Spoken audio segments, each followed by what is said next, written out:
Welcome to TalkTickers. We're here to give you the shortcut, the real story behind those important earnings calls. That's right.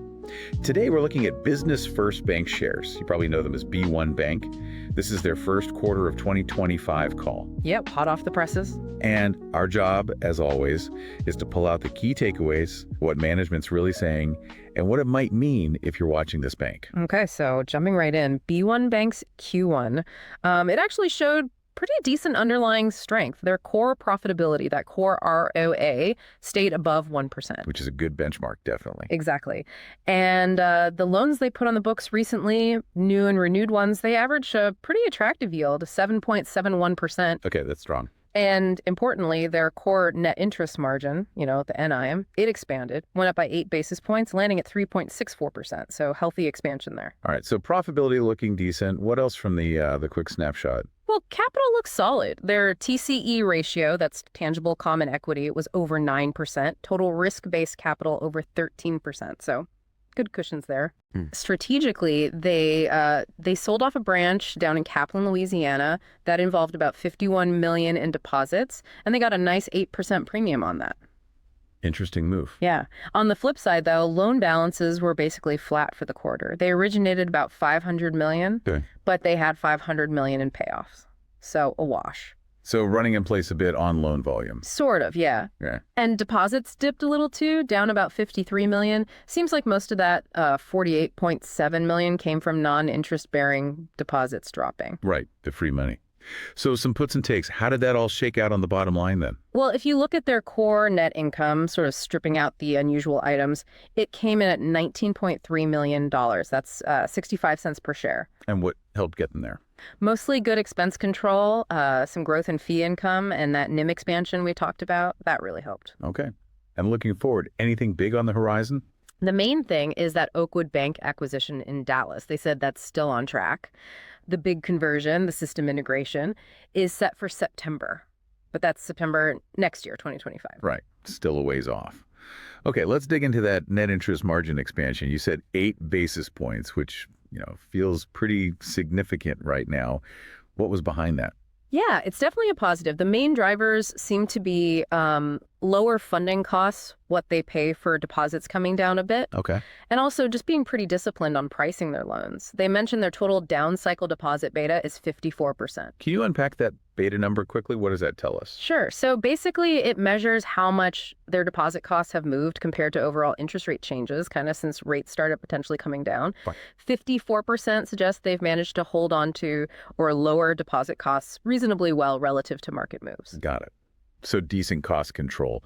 What are they expecting for NIM going forward? They're guiding for continued expansion, but probably slower. Think low single-digit basis points each quarter. Okay, so maybe tempering expectations slightly. A little, yeah. But interestingly, they also threw out there that they think they could get an extra, 1 or 2 basis points of NIM improvement for every quarter point rate cut the Fed might do. Ah, okay. So there's some potential upside if rates do come down later this year or next. Yeah. What about the actual cost of funds right now? Yeah, the weighted average cost of all their deposits actually ticked down in Q1 to 2.69%. Okay. And it got even better in March, specifically down to 2.66%. So the trend is favorable there.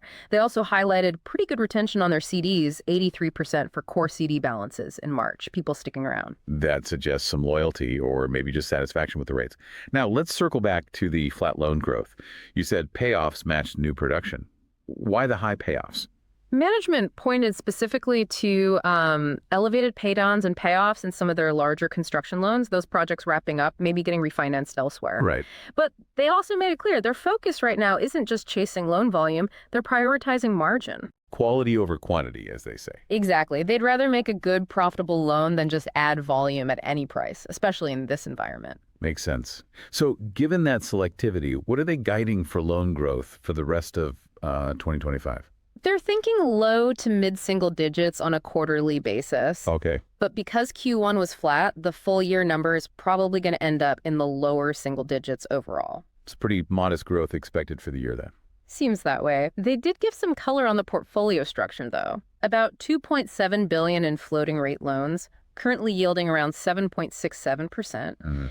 And they've got roughly $570 million in fixed-rate loans maturing over the next year.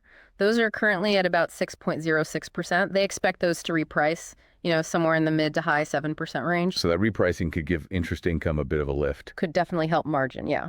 Just for context, their organic loan growth, if you look at the last 6 months, was about $62 million net. That annualizes to only about 2.4%. Okay, paints a clearer picture. Let's switch to the other side of the balance sheet deposits. That modest decrease, you mentioned it was mostly non-interest bearing.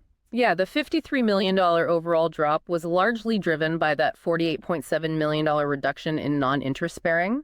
Management was keen to point out it wasn't necessarily customers closing accounts, but more like withdrawing funds they had parked there. Using their cash reserves, maybe? Could be. On the plus side, they did bring in about $380 million through new deposit relationships during the quarter, so still generating new business. Right. And they also mentioned, Q4 is often seasonally strong for deposits, so maybe a little runoff in Q1 wasn't totally unexpected. And that branch sale, the Kaplan one, that will affect Q2 numbers. Correct. That $51 million in deposits coming off the books, plus the gain from the 8% premium, that'll show up next quarter. They did say, looking at the last 2 quarters combined, organic deposit growth was positive on an annualized basis. Okay. Moving off the balance sheet stuff, what about non-interest income and expenses? How did those look? Non-interest income was actually a little better than they expected. Oh, why was that? Mostly driven by strong results from their SBIC, that's their small business investment company, and also good results from originating and selling SBA loans. Okay, so fee-generating activities doing well. Yeah, but they kind of cautioned that Q1 might have been unusually high in those areas, especially from equity investments and the SBA stuff.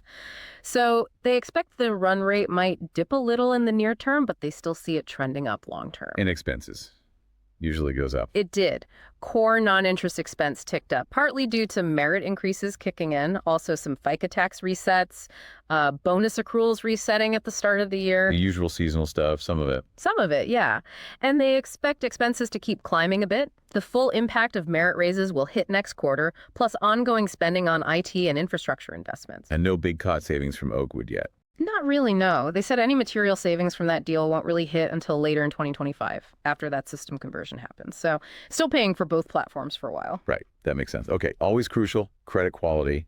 Yeah. You mentioned non-performing assets, NPAs ticked up. What's the story there? Yeah, NPAs rose to 0.69% from 0.42%. It sounds like a jump, but management really emphasized it was driven by just 2 specific relationships. Okay. 2 commercial and industrial, or C&I, loans totaling about $8.4 million. So concentrated in just those 2. That's the narrative, yes. And on the other side, net charge-offs, the loans they actually wrote off, they decreased slightly, down to 0.07%, annualized from 0.11%. Okay, so losses aren't accelerating then.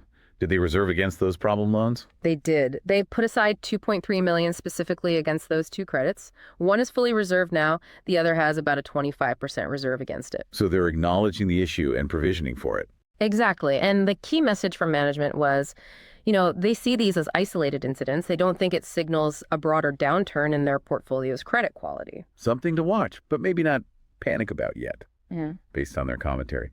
We touched on Oakwood. Any other strategic points?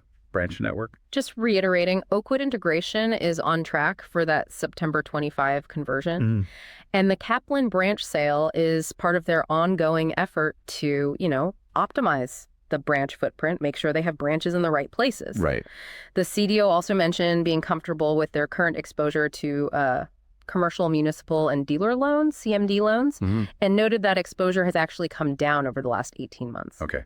Last key area, capital. Any hints about returning capital to shareholders? Buybacks, maybe? They addressed it, said, it's always something they consider. Buybacks are always on the table conceptually. Yeah. But the indication was they probably want to build a bit more capital first before getting serious about buybacks. Need to be ready for future opportunities, maybe buffer against challenges, especially with the Oakwood integration still ahead. Okay, preserving capital for now makes sense. Yeah. So let's try and synthesize this for listeners really focused on analyzing these calls. What are the main signals from B1's Q1 call? Well, definitely the continued NIM expansion is a positive signal, shows good pricing discipline and funding management. Right. Their expense control also seems pretty solid, helping that core profitability. Okay, what else? The flat loan growth, while they say it was intentional, focusing on margin, Yeah. You'll definitely want to watch if they hit that guided acceleration later this year. Monitor the follow-through. Exactly. And the MTA increase, even though they called it isolated, you have to keep an eye on overall credit trends. See if anything else pops up. And then obviously that Oakwood integration next year is a huge catalyst. Success there could really drive growth and efficiency. The branch sale also shows they're actively managing the network. Okay, clear takeaways. Now, time for our slightly different segment. This is not financial advice. We put on our thinking caps, maybe get a little creative. Based purely on this call, what's an outrageous but plausible trade idea? All right, here's one possibility. You look at that steady NI expansion, right? And their comment about getting a boost if rates get cut even a little bit later on. Okay. So maybe you consider a long position in B1 bank, but because regional banks can be, volatile, maybe you hedge it. You could short a regional bank ETF, specifically one that holds banks likely to be more sensitive to deposit costs going up or staying high banks with higher deposit betas than B1 seems to have. Interesting hedge. So the idea is B1 outperforms peers if rates ease. Kind of. The thesis is their margin management plus the expense focus, maybe the branch sale boost, helps them outperform, especially those banks struggling more with funding costs. But, and this is crucial, disclaimer, this is not financial advice. Please consult with a qualified financial advisor before making any investment decisions. Absolutely. Got that disclaimer loud and clear. Any other angles? Another outrageous but plausible thought. Okay, how about this? Focus on the geography in that Oakwood deal. Management sounds pretty comfortable, even bullish, about expanding in Dallas, Texas. Right, they highlighted that. So maybe a paired trade. Long B1 bank and short a smaller, maybe Louisiana-focused community bank, one that doesn't really have that same exposure to faster-growing Texas markets. A relative value play based on geography and M&A execution. Exactly. If B1 successfully integrates Oakwood and captures growth in Dallas, they could potentially outperform a bank stuck in maybe a slower growth Louisiana market. Again, purely speculative. Disclaimer. This is not financial advice. Consult with a qualified financial advisor before making any investment decisions. Understood. Definitely some food for thought there, playing out the what-ifs. Okay, that wraps up our deep dives into the Business First Bancshares Q1 2025 earnings call. We've pulled out the key numbers, the management tone, and some things you might want to think about. We really hope this gave you a clearer, faster understanding of what went down on that call, what stood out to you. Any questions still lingering? We genuinely like to know what you think. And always do your own homework before making any investment choices. Absolutely. Join us next time on TalkTickers for another breakdown of a crucial earnings call.